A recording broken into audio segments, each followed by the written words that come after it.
Brilliance edu അക്കാദമിയുടെ പുതിയ വീഡിയോയിലേക്ക് എല്ലാവർക്കും സ്വാഗതം. ചോദ്യം: കൊല്ലം മുതൽ കോട്ടപ്പുറം വരെ നീണ്ടുകിടക്കുന്ന ദേശീയ ജലപാത ഏത്? കൊല്ലം മുതൽ കോട്ടപ്പുറം വരെ നീണ്ടുകിടക്കുന്ന ദേശീയ ജലപാത ഏത്? ഉത്തരം NW3. ഓപ്ഷൻ സി ആണ് ഇതിന്റെ ഉത്തരം, NW3. നമുക്കപ്പോൾ ഇന്ത്യയിലെ പ്രധാനപ്പെട്ട ദേശീയപാതകളെ കുറിച്ച് പഠിച്ചാലോ? ഒന്നാമത്തേത് ദേശീയ ജലപാത 1 അല്ലെങ്കിൽ നാഷണൽ വാട്ടർവേസ് 1. ഗംഗാ നദിയിലാണ് ദേശീയ ജലപാത 1 സ്ഥിതി ചെയ്യുന്നത്. ഉത്തർപ്രദേശിലെ അലഹബാദ് മുതൽ പശ്ചിമ ബംഗാളിലെ ഹാൽഡിയ വരെയാണ് ഇത് കണക്ട് ചെയ്യുന്നത്. ഉത്തർപ്രദേശിലെ അലഹബാദ് മുതൽ പശ്ചിമ ബംഗാളിലെ ഹാൽഡിയ വരെയാണ് ഇത് കണക്ട് ചെയ്യുന്നത്. ഇതിന്റെ നീളം 1620 കിലോമീറ്റർ ആണ്. ഇതിന്റെ നീളം എന്ന് പറയുന്നത്. നിലവിൽ ഉപയോഗത്തിലുള്ള ഏറ്റവും നീളം കൂടിയ ജലപാതയാണ് ദേശീയ ജലപാത 1. അത് ദേശീയ ജലപാതയായി പ്രഖ്യാപിച്ചത് 1986-ലാണ്. ദേശീയ ജലപാതയായി 1 പ്രഖ്യാപിച്ചത് 1986-ലാണ്. അപ്പം ദേശീയ ജലപാത 1 സ്ഥിതി ചെയ്യുന്നത് ഗംഗാ നദിയിലാണ്. ഉത്തർപ്രദേശിലെ അലഹബാദ് മുതൽ പശ്ചിമ ബംഗാളിലെ ഹാൽഡിയ വരെയാണ് ഇതിനെ കണക്ട് ചെയ്യുന്നത്.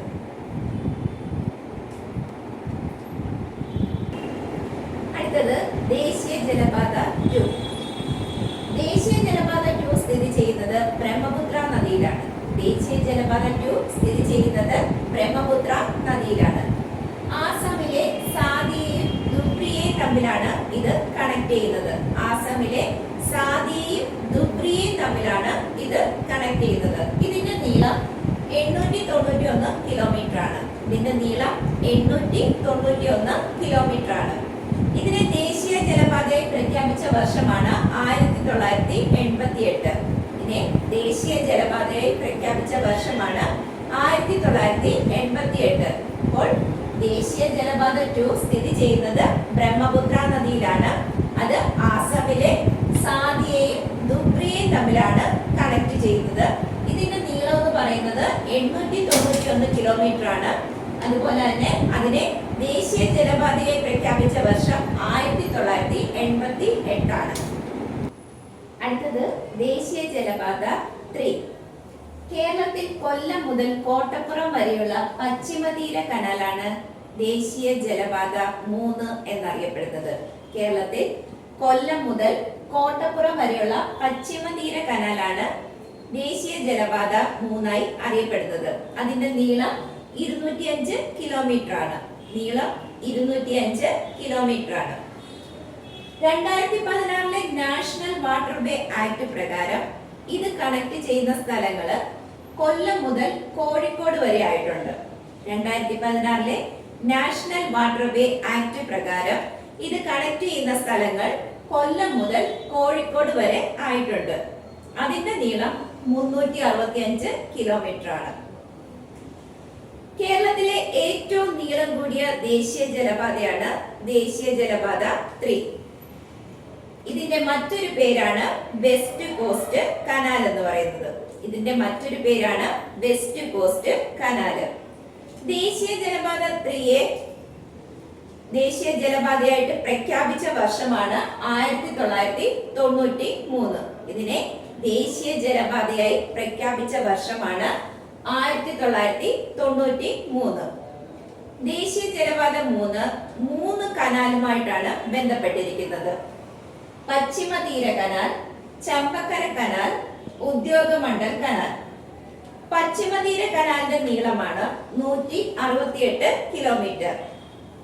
ചമ്പക്കര കനാലിന്റെ നീളമാണ് 14 കിലോമീറ്റർ. ഉദ്യോഗമണ്ഡൽ കനാലിന്റെ നീളമാണ് 23 കിലോമീറ്റർ. ഈ 3 കനാലും കൂടി ബന്ധിപ്പിക്കുന്നതാണ് ദേശീയ ജലപാത 3 എന്ന് പറയുന്നത്. അടുത്തത് ദേശീയ ജലപാത 4. ഗോദാവരി കൃഷ്ണ നദികളുമായി ചേർന്ന് കാക്കിനാട മുതൽ പുതുച്ചേരി വരെയുള്ള കനാലാണ് ദേശീയ ജലപാത 4 എന്നറിയപ്പെടുന്നത്. ഗോദാവരി കൃഷ്ണ നദികളുമായി ചേർന്ന് കാക്കിനട മുതൽ പുതുച്ചേരി വരെയുള്ള കനാലാണ് ദേശീയ ജലപാത 4 എന്നറിയപ്പെടുന്നത്. ഇതിന്റെ നീളം 1095 കിലോമീറ്റർ ആണ്. ഇതിന്റെ നീളം 1095 കിലോമീറ്റർ ആണ്. ദേശീയ ജലപാതയായി പ്രഖ്യാപിച്ച വർഷം 2008 ആണ്. ഇതിനെ ദേശീയ ജലപാതയായി പ്രഖ്യാപിച്ച വർഷം 2008 ആണ്. അടുത്തത് ദേശീയ ജലപാത 5. പൂർവതീര കനാലുമായി ബന്ധിപ്പിച്ചിട്ടുള്ള ബ്രാഹ്മണി മഹാനദി ഡെൽറ്റ നദീ വ്യവസ്ഥയാണ് ദേശീയ ജലപാത 5 ആയിട്ട് അറിയപ്പെടുന്നത്. പൂർവതീര കനാലുമായി ബന്ധിപ്പിച്ചിട്ടുള്ള ബ്രാഹ്മണി മഹാനദി ഡെൽറ്റ നദീ വ്യവസ്ഥയാണ് ദേശീയ ജലപാത 5 ആയിട്ട് അറിയപ്പെടുന്നത്. ഇതിന്റെ നീളം 623 കിലോമീറ്റർ ആണ്.